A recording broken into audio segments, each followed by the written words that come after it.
Bonsoir. Ainsi, nous sommes à la frontière ce soir. Bien sûr. Espérons que ça va être calme. Ah oui.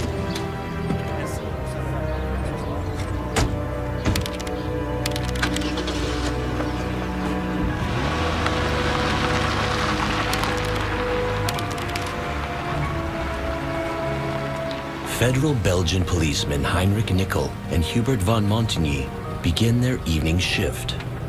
The night is clear, with excellent visibility. They were on patrol very near the German border, just a few kilometers from the German border, around a small town called Eupen in Belgium. Voiture 16, accident signalé au poste frontière numéro 4. Procédez immédiatement. Bien sûr. Le pont central. On y va.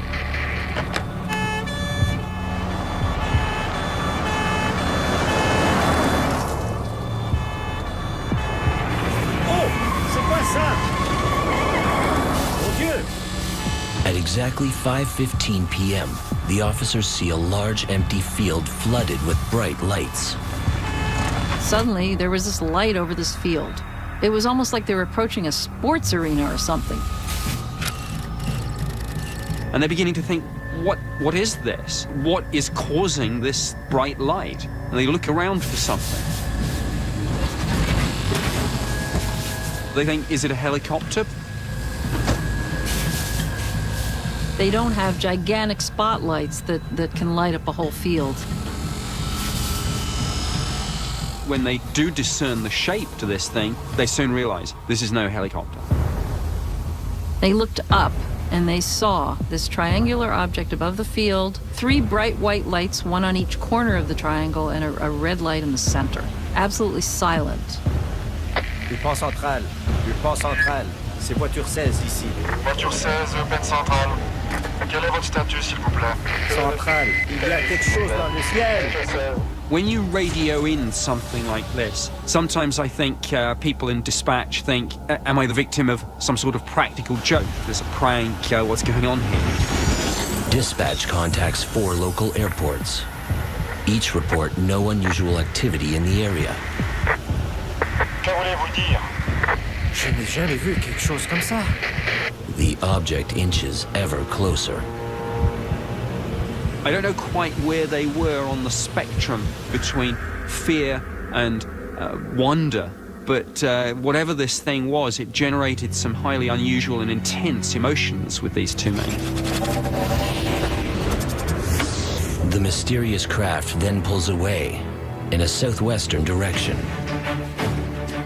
Their basic instinct here is to investigate. So despite the unease and possibly being confronted by something that may even prove to be a threat, they actually decide to follow this thing. What started as a routine police patrol is now anything but. What?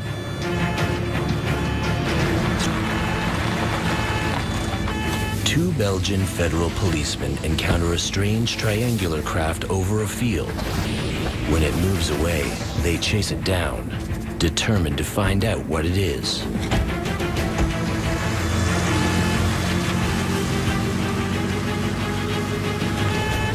Plus vite! Plus vite! Il faut aller plus vite!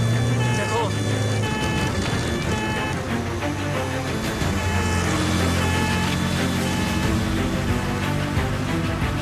It was almost like it was gliding over the land. It moved slowly enough that they could follow it in their car. It didn't zoom off like you have in many other cases.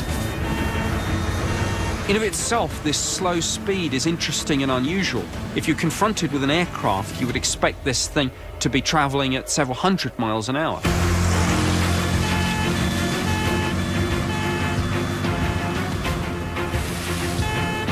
Tu le vois? Ça s'approche du lac maintenant.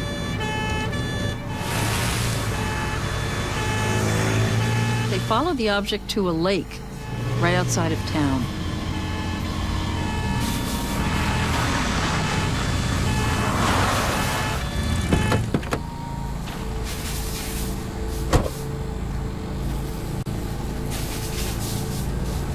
The triangular craft finally stops over Lake Gilep. At this point, the UFO is about 300 feet away from them and 250 feet above the water.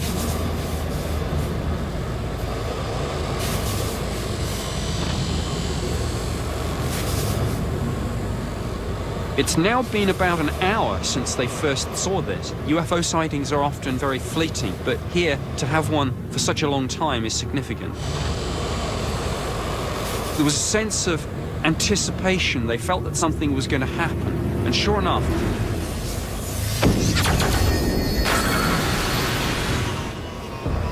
this red light ball is the best way to describe it. A red round thing that looked like a ball of light was kind of shot out from the craft and then came back to the craft. They described it as looking like a diver that had like some kind of an underwater gun that they might fire out that had a string attached to it to try to catch a fish or something, and then they would pull it back in. Very hard to know what this red light ball thing was doing. Possibly it's some kind of observation probe that they were sending out to check something out about the water. It's pure conjecture. is it surveying the area? Is this some sort of a grid search? What's going on?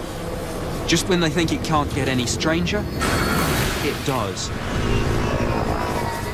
A second craft appears, almost identical to the first one. The second craft comes in on a tilted angle, exposing the upper side of the fuselage. They could see a dome on the top and what looked to them like windows. The moment you talk about windows, you're dealing with the concept of, well, if there are windows, there are occupants. And at that point, it tilts. It almost nods at the witnesses. They describe it like it wants to be seen. It wants them to see it. It's almost acknowledging their presence.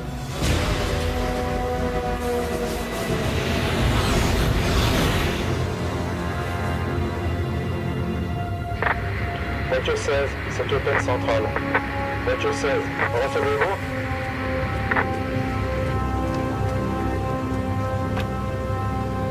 Voiture 16, allez-y.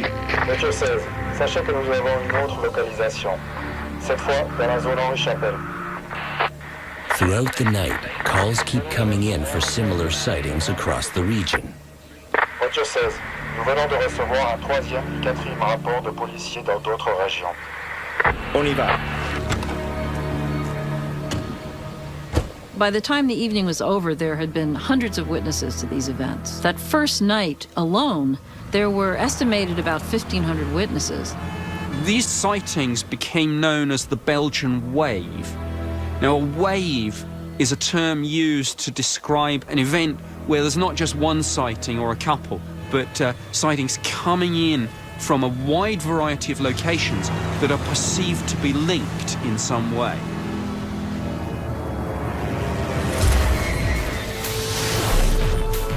The events of November 29th, 1989 are documented by 30 different groups of witnesses and by 13 different officers in 8 separate locations. 4 months later, on March 30th, 1990, Belgian police once again report an unknown object flying over Belgium. The Belgian Air Force scrambled 2 F-16 jets to investigate, while dozens of civilians on the ground claim to witness the object as it's chased by F-16s. The actual pilots claim no visual confirmation of the object. A mysterious craft is captured on film the following month, but the photographer later comes forward and admits that his image was a hoax. Of the approximately 2,000 reported cases registered during the Belgian wave, 650 are investigated. 500 remain unexplained.